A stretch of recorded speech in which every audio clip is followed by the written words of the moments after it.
with Nanny Jola, and she's going to be talking to me about domestic violence and women with no recourse to public funds. Nandi, tell me a little bit more about the topic. Okay, I am a writer, a poet by trade, but I became a human rights activist whenever I was in myself in a position of domestic violence, but I didn't realize that domestic violence had two meanings. Domestic violence between me and you are two different things, because you are born in this country, you're a citizen of this country and I was not, and therefore there's a difference. There's a discrepancy in the law to say that if you're a migrant, then you have got conditions, even though we suffer the same crime, but you have protection and I don't. So domestic violence without recourse to public funds refers to those women that are not born in this country, that are subject to immigration controls, and what it means then that they don't have access or safe access to a safe refuge. So even if they were to call Women's Aid, for example, in the time of their need, they wouldn't be helped, or maybe depends on the discretion, they can be still turned away, even though they're still maybe under extremely difficult circumstances, but because of that clause that says in their passport, or maybe they're undocumented, there's just something with their immigration status, then they can be turned away, which means then they don't have a safe access to services, for example, like doctors, you know, any services that would keep them safe. Yeah. And for me personally, the reason why I decided to go into this field and learn and do more research about it is that it didn't just affect me as a woman, it affected my child who was born in this country, and I felt that, you know, it somehow breaks what human rights is all about, is infringing on those rights, because if they're going to discriminate on me, saying that, you know, because of your immigration status, which shouldn't be, you know, an issue, because this is what you're talking about a crime. Yeah. Let's focus on the crime that is committed and be humans and deal about the human aspect of it. But what it's saying then is, because if you're not born in this country, you're not human enough. So we're going to discriminate you on those grounds, because we've got laws in this country that if you were not born here, you are not human enough. But what really got to me as a parent, as a single mother, that I have a child who was also subject to that law, which doesn't have any bearing on her whatsoever, because the child is a citizen of this country, she was born in this country, and therefore the state have an obligation to look after that child because she's under the age of 16, and yet that obligation is not met, and there's nothing to make the government to hold them to account. The child has the right to be with their parents, so the government should be looking after their parents as well. The government should be looking after the child. If they say that the parent is not human enough to be looked after, so where's the obligation then of the state to look after the child, which is their own citizen, who is under 16, who is vulnerable, who has got maybe a risk attached to them because of the insecure status then the mother is under? Because you find that women that have no recourse to public funds, they would rarely go and seek help because of the barriers that are there. They know if they go to the police, it's going to be about the same thing. What is your immigration status? And in some cases, women, their children get taken off them.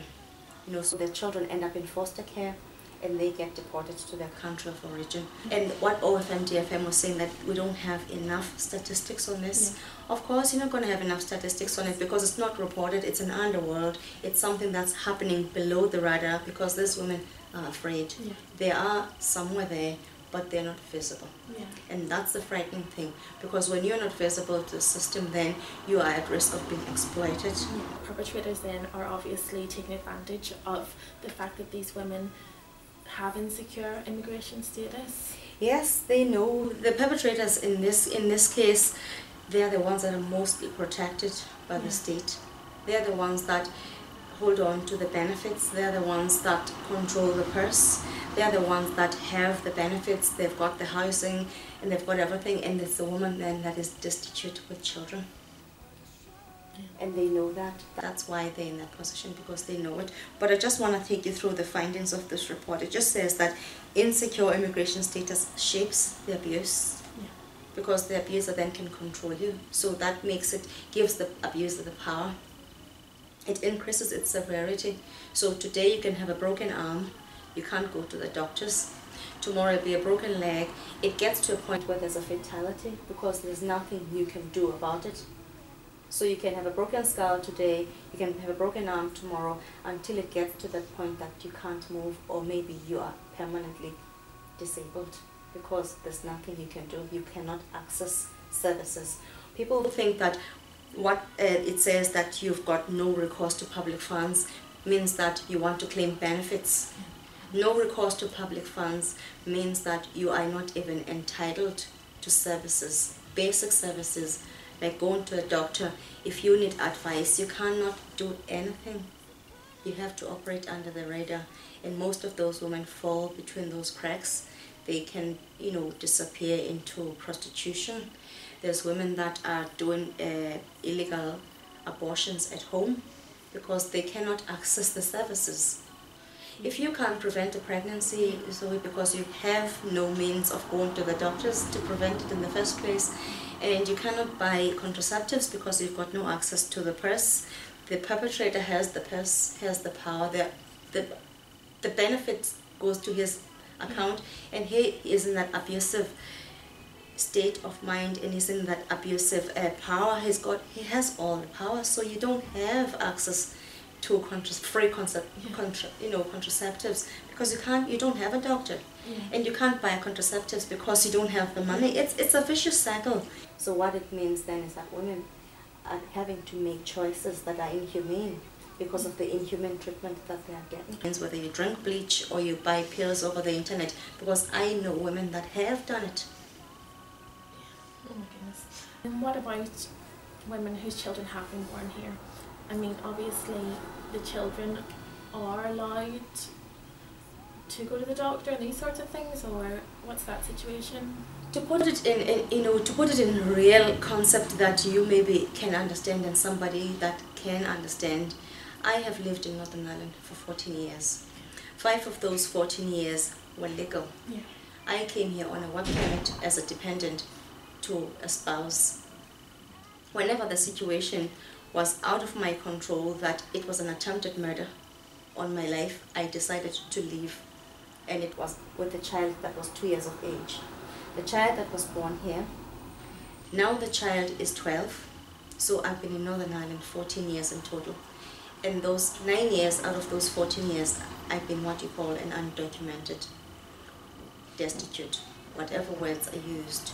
And what that means then is my child goes wherever I go. If I sleep on the sofa in somebody's house, she has to sleep on the same sofa. Because Women's Aid have turned us down on that occasion, because they can, if they don't have the discretion to give you a room, because you're not entitled to a room. You are entitled to a room if you're in destitution, but if I phone up, the first question they have to ask is what's your immigration status? And then on discretion they can either take you or reject you. I've seen cases in my life that I have been accepted in refuge, and there's been instances where I've been rejected. So it's just a vicious cycle, and it won't end until the government abolish that clause, no recourse to public funds. There's a campaign in the UK that is already underway, and it's by the Southall Black Sisters, and what they have been lobbying for over 30 years on this issue. So it's an ongoing issue, it's not something, but what the recommendations put forward to the government is that at least assist in the prevention of crime, by raising the awareness, let the authorities know what is going, have a discretion to say that if it's a victim of abuse, don't be looking at your immigration status, just treat, that shouldn't be a question. It shouldn't be a question. If you are in a position to give medical, attention to somebody, you should only focus on what their medical needs are. It should be ethics. It should be ethics. It should be ethics. It should be based on ethics. It should be looked at as a crime. You are a victim of crime. There's no point looking at your immigration status when your life is at risk. And another recommendation to the government is to allow access to temporary work permits until you get to a point, maybe you're hearing, you go to, because it takes time. I've been to 2 tribunals myself, and both tribunals have been denied leave to remain. And during that time, you know, you need to work, you need to have something, you need to put bread on the table. So it's just a catch-22 situation, because you could be waiting 20 years, and basically 20 years is the only time you maybe will be given leave to remain here, because it used to be 14 years, Yeah. and they thought 14 years was too lenient. So they just extended it now to 20 years to say maybe, you know, after 20 years we can look at your case. 20 years is, you know, is fair Yeah. to them. I don't know how is it fair. You know, to me, the way I look at it is that a pedophile from here would never be given a 20-year sentence in jail for molesting a child. A murderer from here would never be given 20 years for killing, for taking somebody's life. And yet, what's the crime of a migrant? Somebody that is coming here to work and to benefit the community that is here to just have a better life. So what's the crime? So what the UK government is saying is that a paedophile, a murderer, is in a better position than you are, because you are the biggest criminal there is in the world, that you deserve 20 years. That's the message that has been sent out. Oh no, you're an immigrant, oh, we'll give you 20 years. And what happens between, you know, those 20 years? You survive on fresh air. Really. I'm actually in shock, you know, just... Yeah. But that's reality. That's but reality. I think it's really important that people know It about is what this. it is. What is happening at the moment is that we are trying to lobby that the Human Rights Act is not scrapped. Mm-hmm. Because I know that it doesn't even maybe matter in some cases of domestic violence with no recourse to public fund, because Articles 2 and 3 and 8, maybe right not to be tortured, a right to have a family life, it doesn't apply, because if you are destitute, you don't have a family life. And then if you have to go to tribunals, and if you have to go and live with a partner that is abusive, then you are being tortured. So the human rights doesn't, that's why this report is called Where Human Rights Do Not Reach. Yeah. Because it's not reaching. You are tortured every day. Because even if there are human rights in place, these women are too protect. scared to come. They don't protect you. Because they don't protect you. Because what the government is saying to the perpetrators, that it's okay, you know, to torture that person because they don't have any rights. And they don't have a family life. So it's okay for them not to have a family life because they're not human enough. And what really was really annoying and upset me is that my child was born here, but she had to apply for citizenship. And she was refused citizenship in the country that she was born in. Because you are a product of that criminal, if we can put it like that, with, you know, because we are victims of a crime, but yet we are treated as criminals. Mm-hmm. And then your children, which is your product, then will suffer the same fate. You mentioned there's a campaign in England. What developments have come about because of it? The only development that I have seen, you know, within the UK that they have tried is that there is a concession. You know, if you're a victim of domestic violence, there is a concession that they will look at individual case and see maybe there's enough evidence base to be granted an indefinite leave to remain, which means that you have to have maybe a broken skull, leg, arm, and everything else, and a back before, you know, that discretion is given to you. So that's a kind of a, you know, the nitty-gritty that we're talking about. But that's only been implemented about 2 years ago. So people that... And it doesn't mean that they'll definitely get it either. It doesn't apply to me, because, you know, my case is a decade old, so that discretion doesn't apply to me and other women that have gone through that system. And if you're in the middle of a crisis, I don't know how you're going to compile the data. Yeah. You know, I don't know whether your own life being at risk, then is it worth it to compile the data? And how are you going to store it? The confidentiality, how are you going to keep record? What we need is victims to have a voice. Yeah. What I have done, I've told my story, and I'm hoping that more women would come forward. Yeah. And what we need then is to have a collective voice, and to take that collective voice to women's groups, yeah, that have got the power to lobby on our behalf. Yeah. And to put pressure on the government, because the women lobbyists in Northern Ireland have got the powers. They meet regularly with officials, you know, Stormont officials. So they, on behalf of us, can lobby and say that this is what these women are asking for. Yeah. The campaign is already underway in England, but because Northern Ireland is somewhat part of UK, not part of UK, we don't know where we are really, depends, it doesn't apply in Northern Ireland, the campaign. So we don't have a voice. Yeah. In England, the campaign is ongoing. So what we need here is a collective voice from the victims to give them that protection, because there's also the risk of exposure. If these women come out in a voice, they don't know what's going to happen to them. If there's that fear associated that now they're under the radar, they're not working because they're not entitled to work, they don't have a home because they're not entitled to a housing executive house or whatever, so they're under the radar. So what they're doing is illegal. We don't want to know what they're doing to feed, but somebody has to eat. You have to put bread on the table. So it could be into prostitution, it could be a sexual exploitation, it could be a violent partner who is new and knows your circumstances. So these women, they move from one abuser to another abuser. And don't forget that in between all the circumstances, whether it's prostitution, whether it's a new abuser in your life, or whether it's anything, there's always children involved. So it's not just the women that are at risk of exploitation sexually, it's also the children. And then if a woman finds herself that maybe her child has been abused by the new partner, then they can't report it. Social services will be involved. They will take the child, and once the child is taken off, then they will be deported. So it's a vicious cycle. Until then, we can have a safe platform of having the unanimous voice. Maybe that will be a way forward.